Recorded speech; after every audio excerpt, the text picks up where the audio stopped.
Hello everyone and welcome to my series Road to MBBS 2026.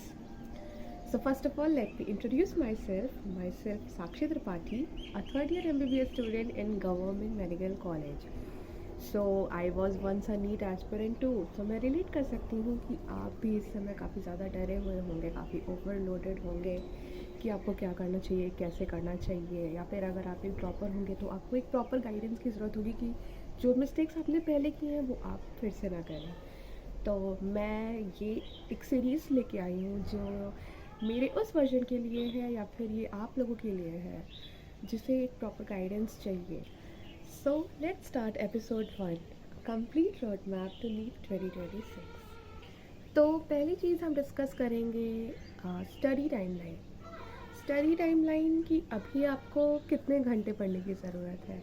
देखिए, मैं अपने NEET के टाइम पे लगभग 8 आवर्स तो मैं सेल्फ स्टडी ज़रूर करती थी। तो मैं आपको रिकमेंड करूँगी कि आप अपने 24 आवर्स में 8 आवर्स सेल्फ स्टडी को दें। आप 2 घंटा केमिस्ट्री को दें, 2 घंटा फिज़िक्स को दें, 2 घंटा बायो को दें, और आप जो 2 घंटा एक्स्ट्रा बच रहा है वो आप रिवीजन में या फिर PYQ सॉल्व करने में लगाएं। जो भी आपने पढ़ा है आप तुरंत उसको मतलब MCQ के फॉर्म में आप उसको सॉल्व करें। तो सेकंड है डेली रूटीन। डेली रूटीन में आपका सिलेबस तो ऑलमोस्ट कंप्लीट हो चुका होगा। अभी आप टेस्ट सीरीज़ ज्वाइन कर लिए होंगे या फिर अगर आप ऑफलाइन कोचिंग में होंगे तो आपके टेस्ट शुरू हो गए होंगे। तो अभी अगर आपका सिलेबस कंप्लीट हो गया है तो आप क्या करिए, अगर एक दिन पहले, मान लीजिए अगले दिन टेस्ट है, तो आप एक दिन पहले अपने सारे नोट्स को रिवाइज़ करके चाहिए।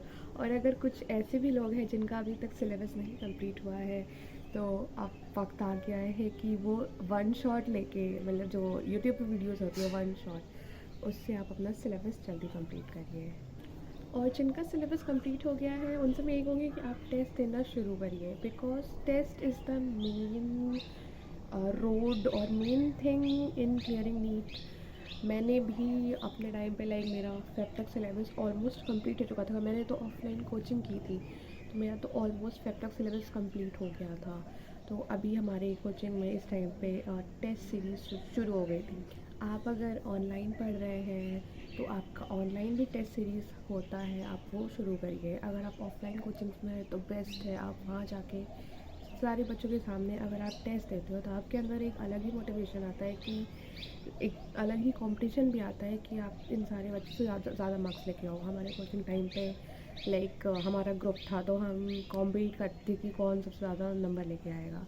तो आप ऐसे कर सकते हो। अभी आपका टाइम ज़्यादा फोकस होना चाहिए 8 घंटे, 8 आवर्स और सेल्फ स्टडी पे। और आपके बाकी के टाइम जो बच रहे हैं आप कोशिश करिए कि आप जितने ज़्यादा PYQ लगा सकें। PYQ in the form of like whole paper. आपको 3 घंटा पूरा बैठ के टाइमर लगा के आपको पेपर सॉल्व करना है एक एक ईयर का। तो इससे आपको आइडिया लगेगा कि क्या आपका 3 घंटे में हो पा रहा है। और ऐसे नहीं, आप ट्राई करिए कि आप ग्रुप ऑफ फ्रेंड्स को इकट्ठा करिए और उनसे कहिए कि आप 3 3 घंटे में लाइक आपको एक साथ पेपर देना है और देखते कैसे होता है।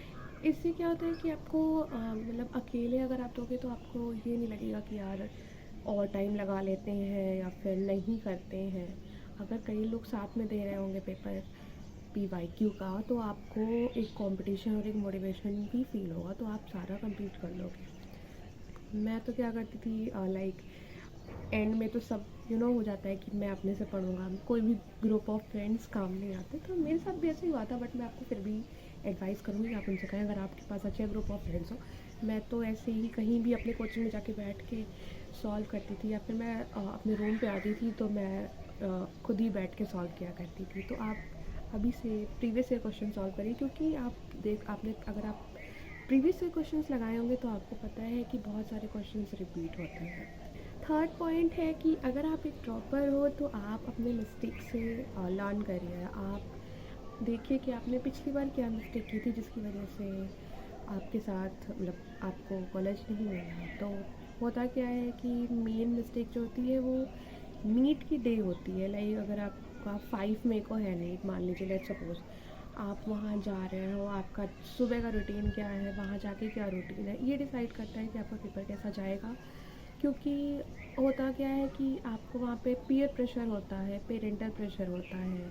अगर आप पेरेंट्स के साथ जा रहे हैं तो वो प्रेशर होता है मन में कहीं ना कहीं। तो आप कोशिश करिए कि अगर आप नीट का पेपर देने जा रहे हैं तो आप अकेले जाइए। वहाँ पे आप काफ़ी ऐसा लगेगा कि आप चिल हो, वहाँ पे आपको चिल होना है। लाइक चिल तो हो नहीं पाता क्योंकि इतना बड़ा पेपर हमें देना है जो हमारी डिसाइड करेगा कि हमको कौन सा कॉलेज मिलेगा, बट फिर भी अगर आप चिल नहीं रहोगे तो फिर सब कुछ ख़राब हो जाएगा। आपको चिल होके एकदम से फील फ्री होके, काम होके, फ्रेश होके, आपको काम माइंड से, लाइक आप सब कुछ भूल जाओ कि कोई स्ट्रेस है, कोई डिस्टर्बेंस है। आपको सिर्फ और सिर्फ ये सोचना है कि मैंने सारा नोट्स मेरा कंप्लीट है, मेरा सिलेबस कंप्लीट है, मैंने सारे पीवाईक्यू लगा लिए, अब तो मुझे सिर्फ पेपर देना है 3 घंटे बैठ के जैसे मैं देता था। तो इसके लिए आपको अभी से पहले तो टेस्ट देने पड़ेंगे ताकि आप नीट वाले डे चिल कर सको। तो मेरी पूरी मतलब आपके लिए एडवाइस यही रहेगी कि आप अपने टेस्ट अभी से शुरू कर दो, पीवाईक्यू लगाना अभी से शुरू कर दो, क्योंकि फेब तो देखिए लाइक ऑलमोस्ट बीत चुका है और अभी आपके पास like half of the Feb है एंड मार्च है। तो आप कोशिश करिए मार्च तक आप पीवाईक्यू लगा लें। और अगर आपका सिलेबस नहीं कंप्लीट है तो आप वन शॉट ले सकते हैं। वन शॉट मैंने पंकज सर से like first chemistry Pankaj sir से मैंने वन शॉट लिया था एंड फिज़िक्स के लिए मैंने अलग सर की वीडियोस देखी थी वन शॉट के लिए। क्योंकि अगर आपका लाइक आप कोई कोचिंग फॉलो कर रहे हैं तो ठीक है, आपके नोट्स कंप्लीट होंगे, आपको सब आ रहा होगा, बट अगर आप अभी तक आपका नहीं हुआ है तो ये बेस्ट ऑप्शन है। बायो तो फ़िलहाल बायो के लिए कोई शॉर्टकट नहीं है, आपको एनसीईआरटी रीड करनी है, पूरी एनसीईआरटी आपको अच्छे से आनी चाहिए, लाइक एक एक लाइन, क्योंकि उसकी एक एक लाइन ही उठ के आती है। तो एनसीईआरटी आपको बायो पढ़ना है। केमिस्ट्री भी आप एनसीईआरटी पढ़िए बिकॉज जो थियोरेटिकल क्वेश्चंस आते हैं केमिस्ट्री के वो एनसीईआरटी की लाइन से आते हैं। फिज़िक्स में आप वीडियो लेक्चर्स या फिर आपके ऑफलाइन में जो पढ़ाया गया हो आप उस पर रिलाई कर सकते हो। सॉरी फॉर द डिस्टर्बेंस, मेरा हॉस्टल थोड़ा सा हाईवे एरिया पे है तो वहाँ पे ट्रक्स आते रहते हैं। फोर्थ पॉइंट है फियर। आपको डरना नहीं है। अभी इस पॉइंट पे आके अगर एक ड्रॉपर हो तो सबसे ज़्यादा डर लगता है कि लाइक पिछली बार नहीं हुआ, अगर इस बार भी नहीं हुआ तो क्या होगा। इस केस में मैं सजेस्ट आपको करूँगी कि आप अपने सबसे क्लोजेस्ट फैमिली मेम्बर या फिर आपके मम्मी या फिर आपके पापा या आपके भैया या आपका सबसे क्लोजेस्ट फ्रेंड जो आपको समझ सकता हो, आप उससे अपनी सब कुछ शेयर करिए कि यार मुझे ऐसा लग रहा है। आपको जब वहाँ से एक पॉजिटिव रिस्पॉन्स आएगा तो आपका खुद डर गायब हो जाएगा। लाइक मेरे साथ भी हुआ था, मुझे भी बहुत डर लग रहा था कि मेरा होगा या नहीं, बट मैंने अपने फादर को कॉल किया एंड पॉजिटिव रिस्पॉन्स आया उनकी तरफ से और देखिए आज मैं यहाँ हूँ एक गवर्नमेंट मेडिकल कॉलेज में। तो मैं भी आपको यही एडवाइस करूँगी कि अगर आप डर रहे हो, आपके अंदर किसी भी तरीके का डर हो, आप उसको आज ही के दिन निकाल दो, क्योंकि वही सबसे बड़ा ऑब्स्टिकल है आपकी नीट के एग्ज़ाम के लिए। डरना ही तो नहीं है यार।